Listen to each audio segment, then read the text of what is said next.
my friends. This is Rick again. We're going to have yet another story, another experience that I had during my early 20s working for convenience stores in Des Moines, Iowa. And this particular one was a 7-Eleven story, of course, which a lot of them are. And it was a very hot summer day. Evening, actually. It was going on midnight, if I remember right. And I had a clerk with me at this location, especially on the weekend, Thursday, Friday, and Saturdays. I often had help. A cashier would come in and work for part-time, and they would usually come in around 6 or 7 o'clock in the evening, and they go home about 1 in the morning, leaving me in the store by myself until 6 a.m. And like I said in the other videos, this particular location is 22nd and University in Des Moines. You can Google that. Google Maps. There is a come and go there at that particular location, but it's the same location, the same layout as when I worked there at 7-Eleven. It's probably the same building, just been remodeled. There is a car wash across the street. The street between the car wash and the gas station is now blocked off. They have a road barrier there, but it used to be open and accessible.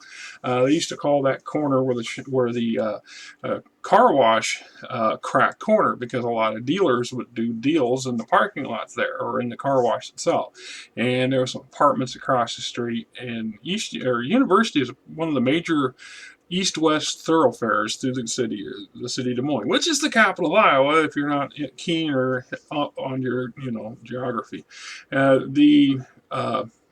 Just up the street is Drake University, a fairly prestigious university.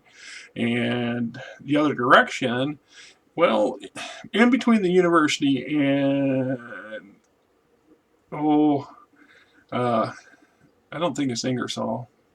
Anyway, there's a couple hospitals to the west, and in between is, and has always been, a lower income area for the last 50, 60 years. Some pretty dodgy neighborhoods. That's the closest thing Des Moines has to a hood, and it's not uncommon to hear shootings and other things go on there in the news, sometimes on a regular daily basis.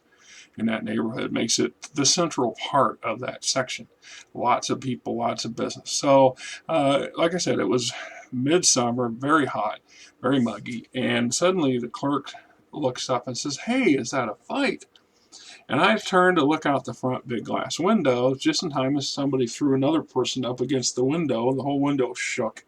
We thought they were going to come through that window. And there must have been 40 people out there, all over the parking lot, running back and forth, yelling and screaming, several groups actually engaging in fights.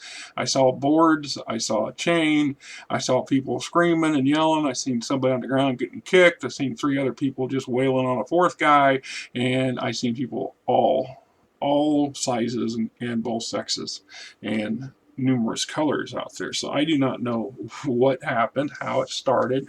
One minute it was just normal business, next minute there's a whole bloody mob out there just going to town, and they are having a day, and they're beating on each other. And my car, as I said, much to the chagrin or the annoyance of the manager, I always insist on parking my car right in front of the effing door.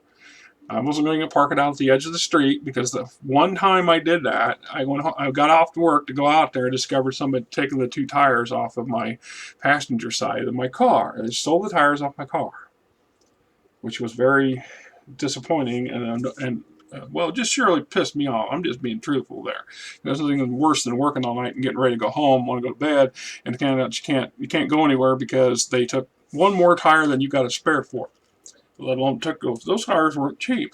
I had bought some GT60s for my car at that time, and being a stylish young man trying to impress people with my jalopy rusting out rust bucket, I stuck freaking expensive tires on,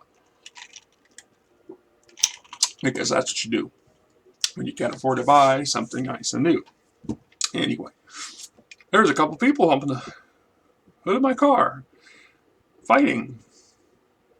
And I thought, oh, this isn't going to stand. Now, as I've also said, this particular location, because of its location and its busy hours on the weekends, often hired off-duty police officers to come out and do something about it. Now, I might have mentioned this on one other video, but we had an off-duty sergeant from the Des Moines Police Department named Sergeant Jones, and this fellow was 6'4", because he was taller than me, and I'm 6'2", and he was pretty beefy, but he's about my age now. He's in his 50s. Back then, he looked like he was a really old man, but a really well maintained overweight older man. I guess kind of like me. Anyhow, he had a big old paunch belly and so on and so forth. He had a couple shoplifters in the back. One of them cuffed to the door of the manager's office, and then one cuffed to the chair of the manager's office, interrogating them because these were frat boys from the Drake University. They come down and stolen some hoagies and sandwiches, which it was a thing. I don't know if it was some kind of rite of passage with these guys or just a thing, because I can think of about 3 or 4 other occasions where this same scenario plays out. 2 or 3 of these fellows from the damn university show up, and they got money in their pocket, for criminy sake, and they just decide to stuff their pockets full of sandwiches. Whatever. So anyway, I wrapped on the one-way, two-way glass, however you want to call it, that mirrored glass that they can see out and you can't see in, kind of thing, that we had up behind the wall there, surrounded by the cigarette racks, so the manager could sit in his office and watch the clerk steal, I guess.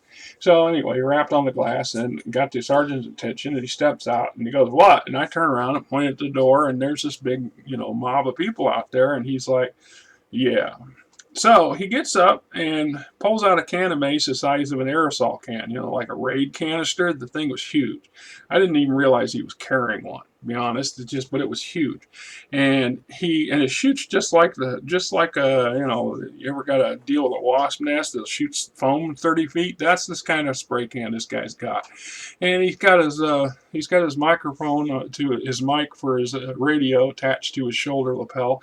So he reaches over with one hand, it clips on that thing, and goes, "This is Sergeant Jones at this blah blah blah blah blah blah. I need assistance. Blah blah blah blah. There's a whatever number you rattled off," and he waltzes right out that front door like he's John Wayne. And I mean that. He had no hesitation, and he kind of had a bit of a swagger, and he's holding this aerosol can like it's a Magnum 44, and just unloads on everybody. Suddenly, what was already hysterical chaos turned into utter confusion and chaos, because it was pandemonium and almost humorous. The way all of a sudden the fights came to an end, and everybody's running, and they're running in every direction. Nobody's for sure knowing which way to go, but they're running and they're rushing off into the street, running into traffic on the university and disappearing into the neighbors' backyards and down the alley behind the groceries or the gas station, etc. Meanwhile, anybody that got within range of him and about 30 feet of range got a face full of that foamy mace that was coming out of that guy's can. Sergeant Jones just hosed the whole parking lot. I mean, it was just like he fanned a fire hose across the parking lot and back, and blasted, and it was just something. And meanwhile, he's calling for assistance. And like I said, at this particular location, cops never showed up individually, ever. The only time I ever seen an individual cop was when they were off duty working at the store as security. They always came in multiple pairs. And if that meant they had to wait 15 or 20 minutes to get enough people together to come to this location in force, in mass, that's exactly what and see, as the clerk, you had to understand it. If you had to call the cops, those police might not be there. Whatever you're calling them for, the cops might arrive long after the fact. So in this case, there was probably 5 or 6 squad cars that came in and in short order showed up. And I know for a fact, because I actually seen one up the street, and it slowed to almost a stop until another squad car came up behind it. Then it picked up speed again. So they purposely timed it so they could get as many in there at the same time as possible. I guess safety and security, whatever you want to call it. But old Sergeant Jones, he wasn't concerned about that. I mean, there was bodies and people running and screaming and yelling every which way, and he just waltzed out in the middle of it and just started hosing everybody down. And it was just something else.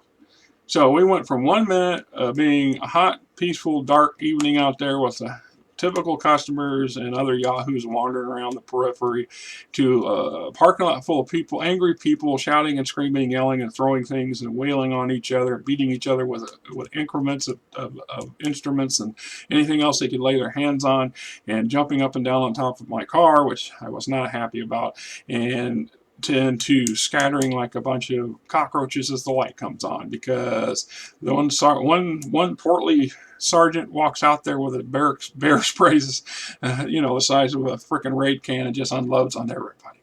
So the cops came in. I don't think they detained anybody, to be honest. I don't remember anybody getting cuffed or stuffed or hauled off. I remember a handful of people crawling and stumbling their way away from the parking lot, screaming and rubbing their eyes, or snot coming down their noses and barfing in the corners, because hey, that stuff that the sergeant sprayed was pretty potent stuff. That I know, because the whole parking lot left your eyes watering for most of the rest of that night. I chose not to clean the parking lot up that night, much to the manager's annoyance when he came in the next morning, especially when he wanted to know why everything out there reeked and his eyes were burning. And when I told him about it, he looked it up on the store video camera and just goes, huh.